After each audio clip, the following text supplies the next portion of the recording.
Get Certified Together program is created by Technocofe, your free online knowledge sharing website, based out in London.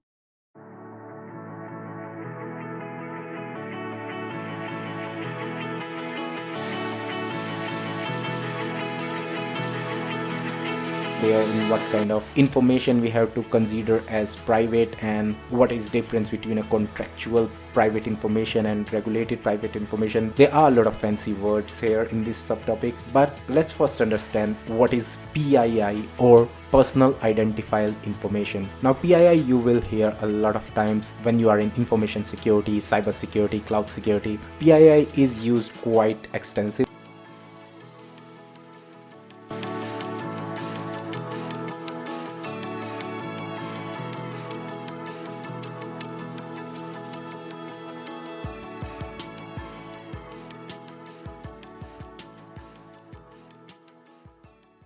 Hey everyone, welcome to another episode of Get Certified Together series. This is episode number 47 I'm recording today, and unfortunately this episode is coming after a good gap of 2 months. Now in episode 46 itself I mentioned that I will be going on the vacation, so I went for it. It was a good time with family on a Easter break.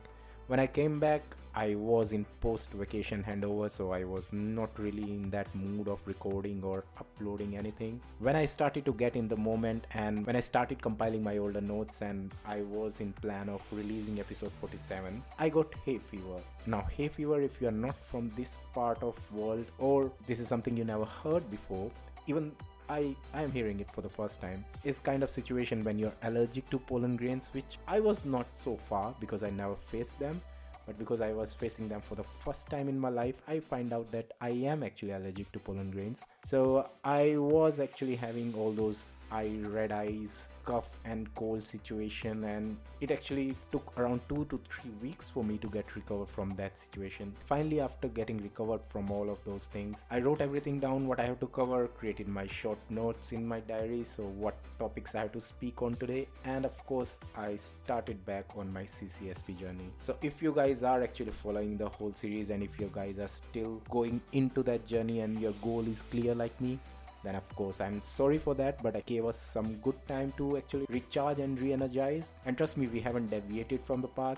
It is still our goal, and this is something we want to achieve in this year. So in 2024 we have a target which is CCSP, and we will be able to achieve it, don't worry. For the CCSP itself, like I mentioned, that we have actually completed till domain 5 and we were into domain 6 from the previous episode. So first topics of domain 6 was started, and I did cover some of them. I recall when I was editing my previous episode, I sort of thought that e-discovery bit is something which I haven't covered properly, and maybe I didn't make those that e-discovery concept itself pretty clear, and it was sounding like pretty confusing, and so I thought of covering it back today. And of course we start with the next few subtopics of the domain 6. Domain 6 is the last one, so once domain 6 is over, it's upon us how we want to proceed. So either we have kind of like a revision session where we will be going with all the domains and all the subtopics and topics again, but in pretty crux and pretty short manner. That's one way forward.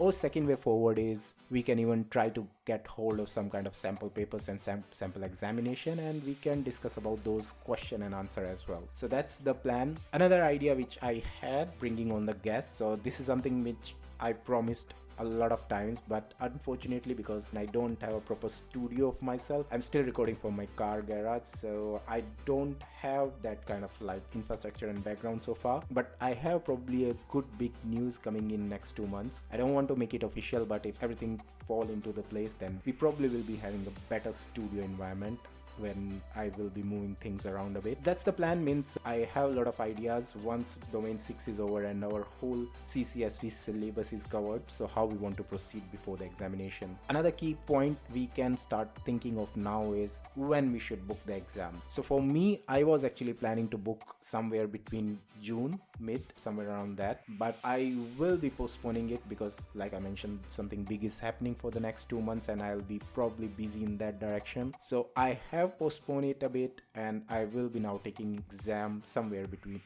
around July and or August first or second week. But what I'm thinking is, in order to avoid further delay, I will be booking the exam itself now, so at least I have a target with me. I think this is a good opportunity for you guys as well. You can maybe start zeroing on the dates, on the month at least, when you want to give the exam. If you have funds with you, if you can book it now, then I think you should go ahead, because it will give you guys a target as well.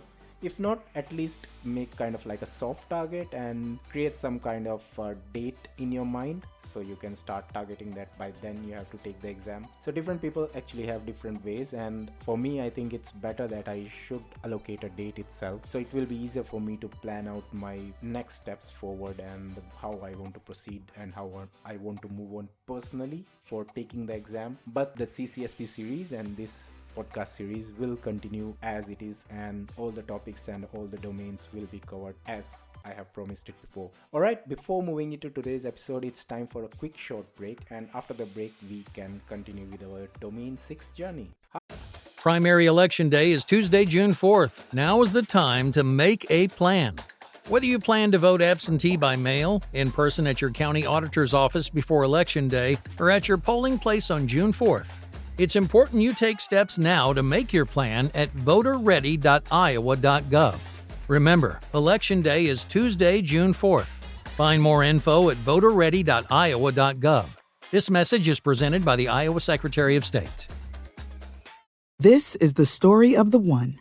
As head of maintenance at a concert hall, he knows the show must always go on. That's why he works behind the scenes, ensuring every light is working, the HVAC is humming, and his facility shines. With Grainger's supplies and solutions for every challenge he faces, plus 24/7 customer support, his venue never misses a beat. Call quickgrainger.com or just stop by. Grainger, for the ones who get it done.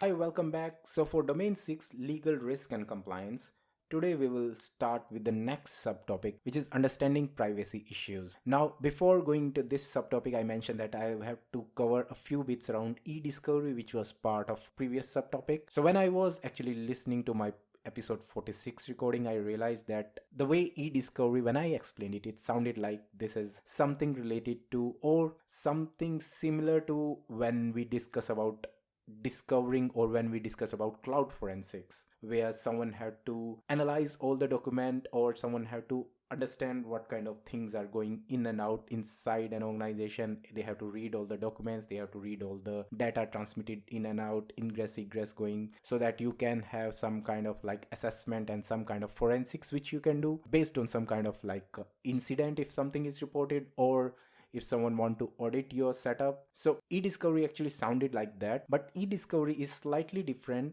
in a manner, because e-discovery also cover those emails which you are sending in and out. So for example, I mentioned in the previous episode as well that various cloud service provider and CSPs, they have their own solution of e-discovery. What I mean by that is, for example, Office 365. It's a well-known solution by Microsoft which covers a hell lot of things. It covers SharePoint, it covers emails, it even covers OneDrive. So all the data you are storing, all the mails you are sending in and out, everything is happening via a single solution. Now, Office 365 itself have its own e-discovery solution which help in even analyzing the mails which are going in and out and what kind of communication is happening between different organizations or between different people within an organization. So e-discovery is slightly different than your basic cloud forensics, where you are actually analyzing the documents based on incident. E-discovery actually covers a slightly different information and slightly different way of analyzing the documents, analyzing the mails, and analyzing the messages. So that's what I want to just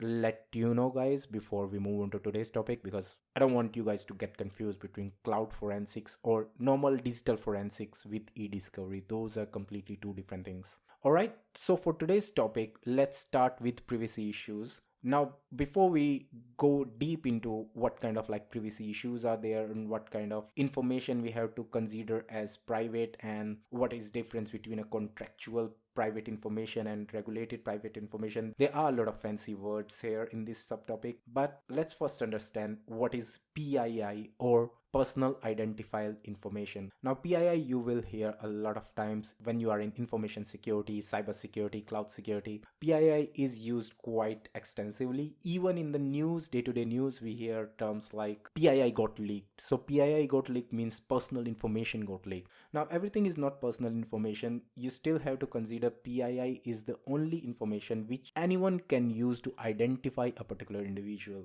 Now me myself, if I am from India, I am an Indian, that's not really a PII because that's my nationality, and there are a lot of Indians everywhere. There are a lot of Americans, Australians. That's not a PII. But my name, my gender, and my date of birth, my social security number, they are PII because they can clearly identify who am I. If one of them is not clear enough, for example, like gender is not clear enough, you can combine 2 or 3 informations together to easily identify about whom we are talking about. So PII is something which if got leaked or which if someone gets hand on, they can easily identify who this individual is. And that's why of course it's really important to secure that information, to keep it as safe as we can. Another term we normally use is PHI, which is protected health information, which actually cover information related to an individual about the health. So for example, what's their blood group is, what kind of disease or someone is having, or what kind of insurance that particular person is using, what kind of diagnostic have been done on a particular person or a particular family. All those are covered under PHI, and PHI and PII both are quite relevant and both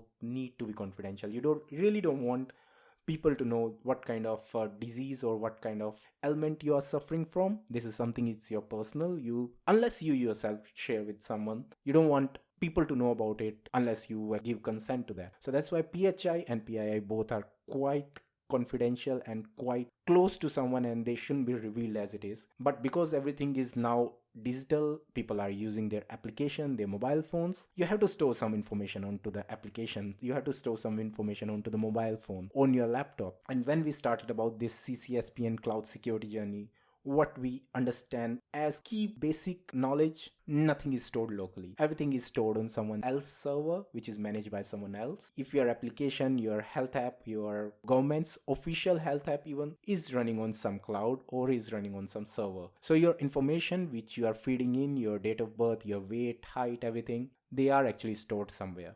And we need to make sure that those information are secured and those information stay confidential. So let's start with contractual and regulated personal information. Contractual personal information or contractual PII is bound with a contract. If you are a client or if you are a customer who is hosting an application onto the cloud, you are binding your cloud service provider with some kind of contract that this personal information will be secured in this particular manner. And if there is a breach in security, if something goes wrong, you can complain to that CSP, you can even sue them, because this is something which leads to break of a contract. So when you created a contract with your service provider or when you created the contract with your customer, if something goes wrong, you can actually complain to them, you can actually fine them, you can actually sue them according to a contract, which is slightly different from the regulated PI. In case of regulated PI, not only there is a contract is always there, but the person or application or the service provider who is keeping the information secure is also bound to follow certain regulations. So for example, we discussed about GDPR, HIPAA, all those regulations need to be followed as well. And if something goes wrong, not only there is a breach in contract, so you're liable to pay the fine, you're liable to for a court case, you also will be having kind of like a government inquiry or an official criminal or civil case on you. So regulated PII or regulated contract are much more bigger, much more serious in terms of offense if something goes wrong with your data. When some individual is storing your data on your application which is hosted on cloud, something goes wrong, not only that individual can sue you, they can even take you to the courts. And in that case, even government will come into picture, because your CSP or your cloud service provider, application service provider, they broke a certain regulation as well. So that's the key difference between contractual and regulated PII. Now when we talk about storing information onto the cloud, remember one of the key features of the cloud was it was geolocated. You can have one information or one data center onto different locations all over the world, and that actually creates a lot of complexity. Means we have discussed in things like how you will identify where your data is stored, what kind of regulations you will put into that information, because every country have their own country specific laws and country specific regulations. So we really have to consider and discuss that country specific PII regulations here now in this subtopic as well. Now, when we talk about country specific regulations, I think the first and foremost which comes into our mind is GDPR, which is in EU, and any EU citizen, any European Union citizen will be having that GDPR applied to him or her, and information is always stored based on that GDPR regulation. Even if the company which is operating outside of EU, but they are storing the information or personal information of an EU citizen, they have to follow that GDPR regulations to their country as well. Now, GDPR is of course followed in European Union. We have covered extensively about GDPR in previous episodes where I mentioned that it is quite extensive and any individual can sue the organization. They have consent and they have full rights to be forgotten, so they can ask the company or ask the organization, ask the application provider to delete their data. If something goes wrong, they can, like I mentioned, they can sue in the court. There are a lot of heavy penalties, a lot of heavy offenses being charged onto that organization. Now here I want to bring something that between UK and EU and Ireland, standard is common related to storing PII. So they follow the similar standard like GDPR. However, any non-EU or non-Europe country, they still have to require consent from the user. So for example, if I am in United Kingdom and my data is stored in some African countries or some application which is hosted in maybe Australia, they have to take consent of me before storing my information in their server. If I am citizen of these countries, EU, UK and Ireland, I fully compliant with GDPR, and if my information is stored somewhere, only when I give my consent, my information will be stored there and my information will be used in those countries. Now, US itself, privacy is kind of like not that extensively used or considered in terms of normal laws and regulations which are quite prevalent in US. But HIPAA is one thing which is quite regularly monitored and is a big regulation in terms of health sector in the United States. HIPAA actually covers all those PHI or health information which I mentioned, and those need to be treated and those need to be secured quite safely, and they need to be confidential always. So HIPAA is one of the privacy law which US have. Another one is GLBA, which actually cover your financial information. If you're a US citizen and your financial data is stored in some bank or some application server, then they have to follow the GLBA guidelines or GLBA regulations. Now, of course, when we are talking about these so many privacy requirements and how we have to make sure that all the data which we are storing onto the cloud, they remain secure and they remain confidential, there are of course a lot of standards. Means we have already covered difference between standards and regulations. So just now I mentioned GDPR, HIPAA, they all are regulations and they are laws. But there are some standards as well which help in providing a nice framework to any organization, how they want to keep the data secure, how they can keep the data confidential, how they can maintain the data integrity and availability. So there are a lot of frameworks. One of the most commonly used framework is ISO27018. So it covers privacy aspects of cloud customer. 27018 is a component of 27001. ISO 27001 is generic framework which cover a lot of components and a lot of solutions, a lot of different types of deployment. 27018 is specifically for cloud. Now, I'll not go into detail of what actually is covered under 27018. I don't think that's a requirement from CCSP side, but at least to give you a bit of idea like what kind of things will be covered inside it. So we have consent, which is of course like a key thing. Only if I give consent to any organization or any application or any CSP, then only they can keep the data and they can store it somewhere. If I'm not giving consent, they shouldn't be allowed to keep it. Beside consent, control of data is really important. Who is controlling your information? Who is in control of the data you are storing? Is it the application provider? Is it the CSP? Or you as an individual or as a customer? Can you control the data? Can you delete it yourself and it will be gone forever from the application server or from the CSP wherever they are storing it? So who is actually controlling the data? Data control is quite extensively covered in 27018. Beside that, of course, auditing and communication. So if something goes wrong, how the information is communicated to everyone. If there is a data hack inside a CSP bucket, who is responsible for communicating it to the customer, and who is actually responsible for auditing the whole setup regularly, because audit is something which we will cover in today's topic as well, which is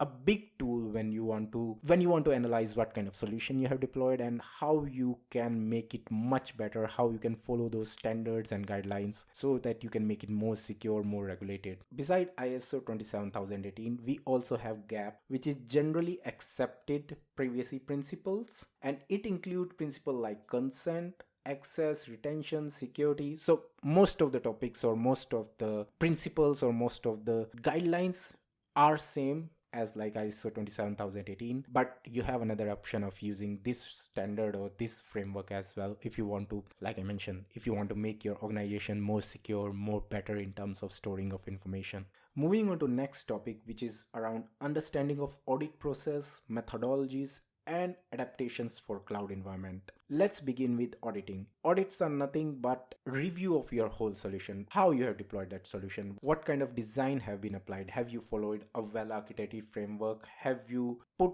all those industry or enterprise grade solutions in your design, how you are storing the data, how you are onboarding new customers, or how you are onboarding new information onto the cloud or onto the solution which you are using. So everything is analyzed, everything is reviewed as part of audit process. Audit itself can be internal or external. Now, what's the difference between those two?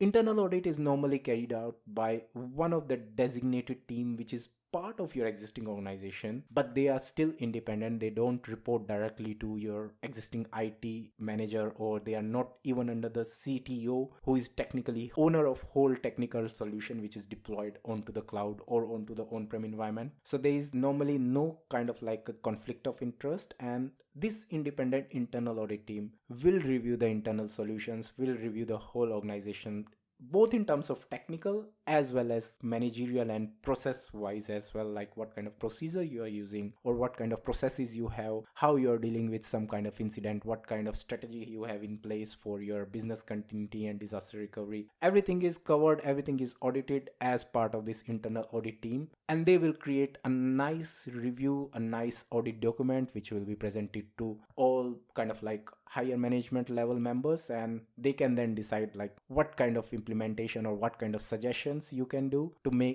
improve the things and to make it more closer to those standards and to those frameworks which we discussed just now. Now, since internal audits are part of internal organization and they are done by someone who is part of your organization, your team, they give a continuous improvement chances. So they are not like you are bringing some external auditors and they will come once in a year and they will give some suggestions or they will suggest some improvements. It's not like that.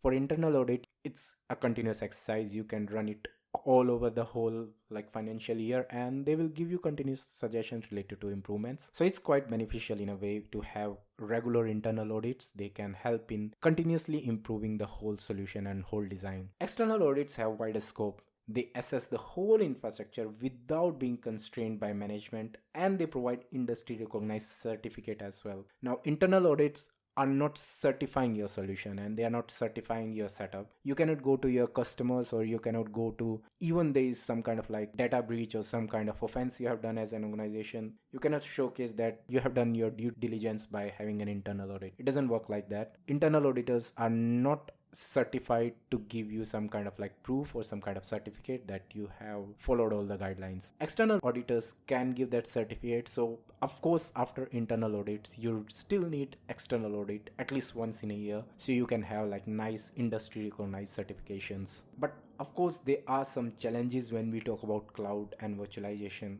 It's not really straightforward auditing a setup which is, like we discussed before, running anywhere into the world. You don't know where it is really located, where is the actual AWS or Azure data center where your data is stored. So there are some challenges around the assurance and auditing concept of cloud and virtualization based solutions, and it gets more complicated when we know that all the cloud applications are actually now multi-serviced and you have different services running in as a different components. So instead of having a single server with your operating system and all the application deployed there, now we have kind of like a type 1 type 2 hypervisor on top of which you have virtual machines, inside virtual machines sometimes you can even run the containers as well. So it all gets a lot complicated, and it of course impact the auditing as well. So if there is an auditor or someone is coming to do some kind of like audit check on your solution, what components need to be covered, who will be responsible for covering what particular concept. You don't want to be in a situation where you bring in the auditors, they come with a mindset of older monolith designs or older monolith applications, and only to realize that you actually have multiple components running in maybe Kubernetes running as a container. Then who will be auditing that? Whether they are actually the correct auditing team to review a solution if they don't even know what container is. So of course cloud actually adds a lot of complexity in terms of auditing itself. Now audits of course can create multiple kind of reports, but most commonly recognized reports are our service organization control or SOC reports. You might have heard SOC reports so many times. It was mentioned in CompTIA as well. I think during CCSP as well we mentioned it before. So I'm not going detail into different types of reports or how they are segregated, but still I'll give you a brief summary of what we have covered before. So there are three kinds of report: SOC 1, SOC 2 and SOC 3. Now SOC 1 covers controls with respect to financial reporting. So it covers all those information, all those solutions which are deployed as part of your current infrastructure, but from the viewpoint of a financial reporting. So it doesn't cover the real technical implementation details. SOC 2 is more detailed. It covers a lot of technical information, detailed design, detailed solution, high level, low level designs. Everything is covered as part of SOC 2. SOC 3 also cover the technical information, but it's not that detailed. It's kind of like an overview. So SOC 3 is not detailed. It's a generic information related to technical side of your things or technical kind of solutions which you have deployed. Now when we talk about auditing, scoping is really important. You really need to decide what is the scope of the audit. Now scope doesn't only mean that what kind of infrastructure or what kind of applications are covered as part of your audit. Of course that is one of the part. You cannot just bring in someone to audit your solution and without any information providing to them that what they actually have to audit, what kind of infrastructure or what kind of solution, what kind of application they have to review and what kind of design they have to review. So scoping covers the extent of audit, but beside the extent you also need to cover the objective, why you are having this audit at the first place. For example, if you are dealing with banking data, if you are dealing with financial information, you may be having this audit to compare it with PCI DSS guidelines. So that's the objective of this audit. You want to get your solution, you want to get your application reviewed as per PCI DSS regulations. So that's your audit scope and your audit objective. You of course need to decide on the deliverables as well. What kind of reports you are expecting as at the end of this audit? What will be the timelines? Who and all will be informed part of this audit, and who and all will be responsible to display or to share the information when auditors come and check. So for example, if you in your organization you are having this audit exercise and you are bringing in auditors, either internal or external, to come and ask people questions around the solutions which they have designed, or how data encryption is happening, where the data is stored, how you are ensuring that only relevant people are accessing the information, how you have implemented role-based access control or other solution strategies around IAM. You need to ask these questions only from designated persons, and that's really important. You need to identify who to ask what information. That's one bit. Another bit is, as part of audit exercise, you can't disrupt the existing live function. So it's not like if you're auditing something, if you're auditing an application, and as part of that audit you want to see, for example, live logs, and in order to view those logs, maybe you have to run some process which is not recommended during the daytime. Maybe that process only runs in the nighttime. You cannot, as part of audit, ask someone to run that process in the daytime because you as an auditor want this to see.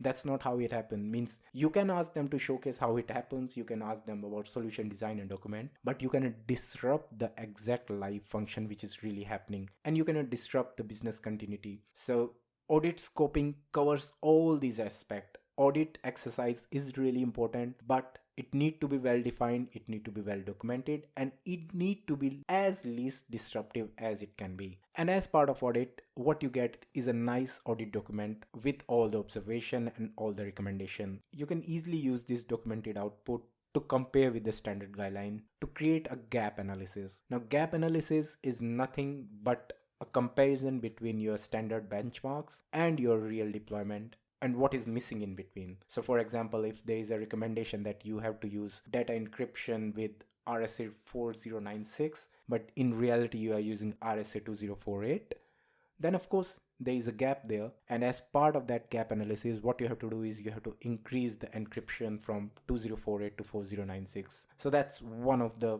example of having this gap analysis. So it helps in documenting the gaps and of course preparing the rectification and improvement plan. And that's why gap analysis is something which is really important for any organization, because not only you want information on what kind of like differences you have and how you are deviated from the real benchmark or how you are not following the standards, but how you can improve that, how you can fill that gap, and how you can come at par to the benchmark or come at par to the standard, which of course make you more industry recognized and which of course bring more and more customer trust in your solution and in your organization as well. So gap analysis is one of that activity. Alright, that's it for today's episode. I could have covered audit planning now itself as well, because it is kind of related to what we have covered just now, audit scoping and gap analysis. But this is something which we can cover in the next week episode as well. So in next week episode, we will be covering audit planning, internal information security management system, different kind of policies, how we can identify and involve different relevant stakeholders. So all in all, we will cover the whole audit process methodologies and subtopics around that. If time permits in the next week episode, then we will be covering implications of cloud to enterprise risk management as well, which include topics like regulatory transparency requirement, your SOX report, GDPR, risk treatment, different risk framework. And to be honest, it started with kind of like these all topics and these all domain itself is kinda boring, but more I read about it, it's really getting interesting now. So I'm sure you guys must be liking it as well. It's not covering really the technical side of things, but those processes, those management, those auditing, those non-technical managerial stuff is really important as part of cloud security and as part of information security as well. So it's good time to cover these aspects as well, so we can have good overall knowledge of cloud security. Besides this, there is no new event coming locally in terms of like any cyber security or any relevant information around that. But if something comes up, I will be first to share with you guys, and you can of course check on my Twitter handle as well if there is some new information. Like I mentioned before, I am quite active there now as well. So if anything comes up, if I'm working on some new solutions, some really exciting stuff in my day job, I tend to share some information around that there as well. So it's really interesting out there, and if you have some questions, if you have some doubts, then of course reach me out. Alright, that's it for today's episode. Goodbye and good luck. Thank you for listening to Get Certified Together. If you loved our content, then please like and subscribe from your favorite podcast platform so you don't miss the notification for our next episodes and announcements.